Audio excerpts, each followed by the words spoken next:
Hey guys, welcome back. The video lecture series is back on. It's your old pal Macias with another bodacious, bombastic episode of the video lecture series. Let's give it up. Go ahead. I'll wait. Wait, all I hear is crickets.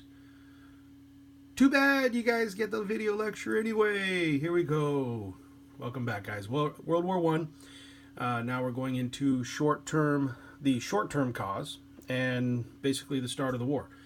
All right, so as with all the other video lectures, this one will have pauses, very, very brief pauses in between each slide moving, so that you can yourself pause the video on your screen so that you can take down the information on each slide. Also, try to keep in mind and make sure that you note down or emphasize items that I emphasize in the lecture, because they are guaranteed to be on the quiz or exam. Use the packet that you've been provided to take down the notes.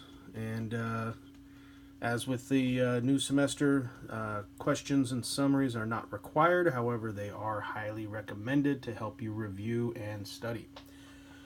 So, without further ado, let's get into this second part of the causes of World War I, the short-term cause and start of the war.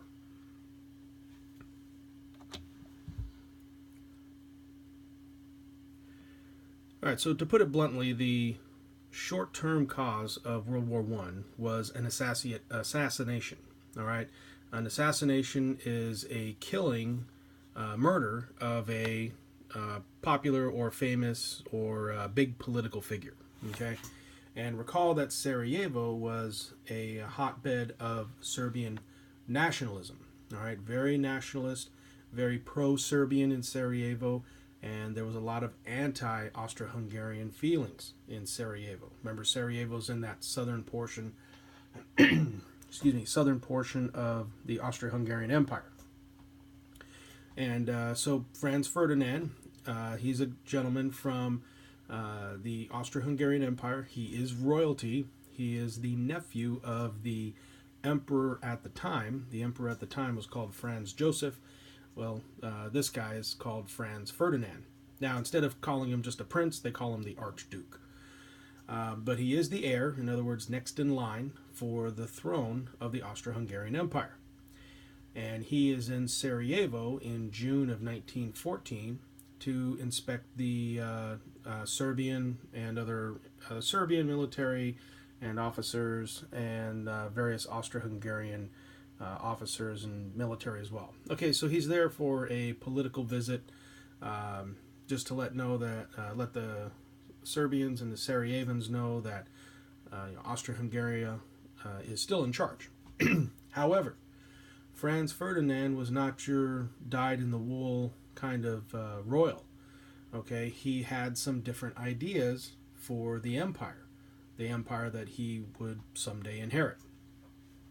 He was a moderate by all accounts, and compared to his uncles and the empire's hard stance against Serbia, Franz Ferdinand had some ideas to give the Slavs some of their own self-rule. In other words, some of the stuff they've been asking for a long time. He was ready to just give it to them, because the way he figured it is that a empire that's constantly trying to get away from his grasp doesn't do him any good. So you might as well give a little bit of line, give a little bit of slack to hopefully keep everything together in the long run. So he's got some reformist ideas. Now, this doesn't mean that he was going to give them full independence. Nothing like it. But he did want to give them something to play with. And he genuinely wanted peace with Serbia.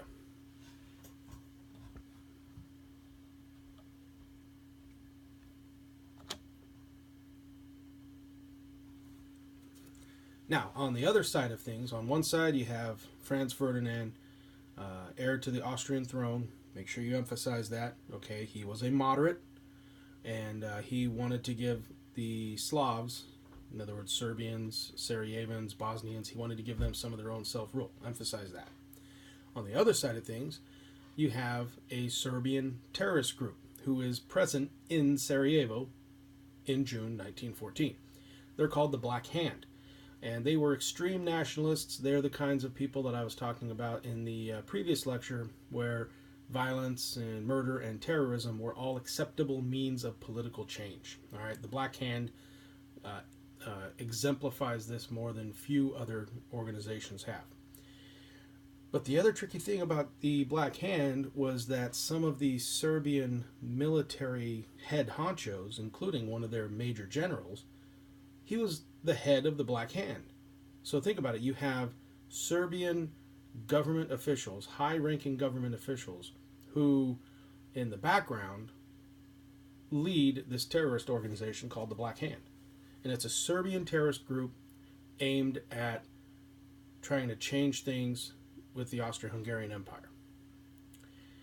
And on this day, June 28th, 1914, there's a guy named Gavrilo Princip, and what he is, he's a Serbian nationalist, very militant, very dedicated to the cause of Serbian nationalism, and he wants to join the Black Hand. He's all in, and he's also dying of tuberculosis, which is a very nasty kind of bacterial lung disease in which, after being left untreated, tuberculosis pretty much liquefies the lung tissue inside your body, and you drown in your own lung fluids. All right, tasty, right? But anyway, Princip is dying of tuberculosis. He figures he's got nothing left to lose. The Black Hand looks at him as not only motivated towards a Serbian cause, but expendable. All right, so emphasize that. Gavrilo Princip, member of the Black Hand, looked at as expendable, but also motivated to get the job done. And what he does is he shoots and he kills Ferdinand and his wife, Sophie. And the way he does it, and this is the kind of stuff that you have to read all kinds of different things to get this story, but here's what they don't tell you in the history books. So, Gavrilo Princip is just one of a number of Serbian assassins that are hired that day to try to take out Franz Ferdinand and his wife, or at least just Franz Ferdinand.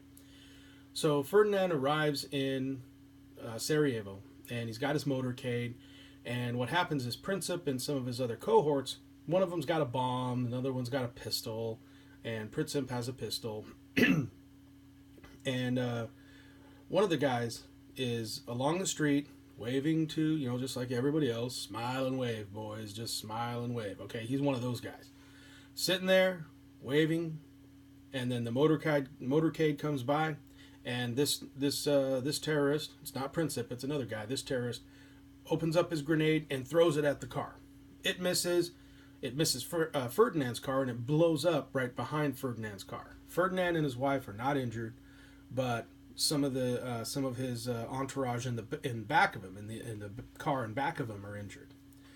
All right, so Ferdinand and his entourage, they continue on over to like City Hall,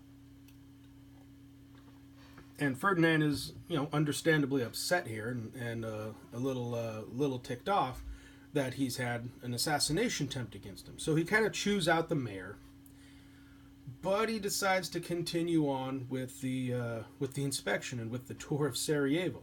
I'm not sure if that was the brightest idea, but he decides to go along with it and decides to do it. So they're going along their route, their driving route, and at this point, the Black Hand thinks that the assassination is a bust. This guy failed in his attempt at throwing the grenade. So Princip, he's in a little bit different part of Sarajevo, and he decides to go get lunch.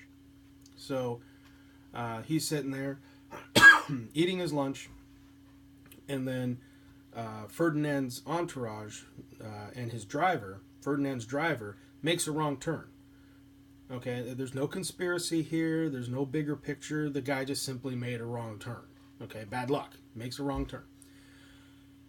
And then he stops, and he's about to correct his error and turn back around so that they can get on the right street. And right when they stop, guess who's there?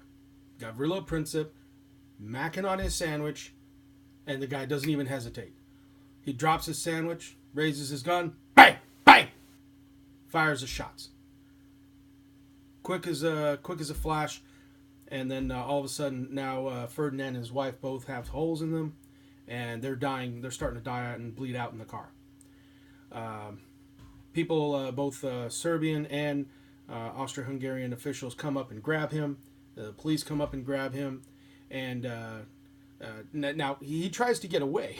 This is kind of the funny part. It really isn't that funny, but it shouldn't be funny, but it is. Princip tries to get away.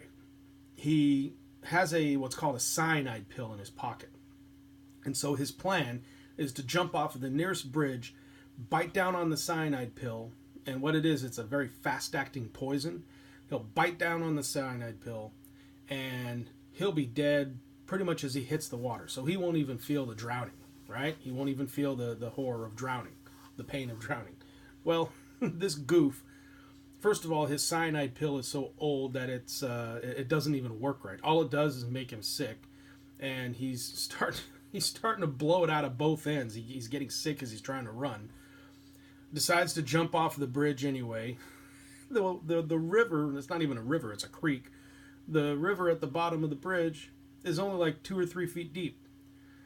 So this guy jumps off of the bridge, he lands in the water, and he breaks his leg trying to get away. I mean, if this weren't real, you would think it's like an episode of the Three Stooges or something like that. But anyway, he's bum rushed then, and they take him into custody with his broken leg and all, and he's vomiting and just getting sick over this failed cyanide pill, and so he's taken into custody and all that, and it's just an extraordinary series of events here. And there goes Franz Ferdinand with the bullet hole, and his wife Sophie in the bullet hole. They both die in the car on the way to hospital. They never even make it. And so the assassination in Sarajevo takes place, and what happens is that Austria-Hungary is going to blame all of Serbia for this assassination.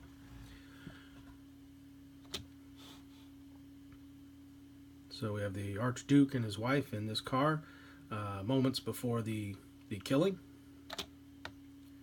And there's a little bit of a stylized, romanticized version of the events.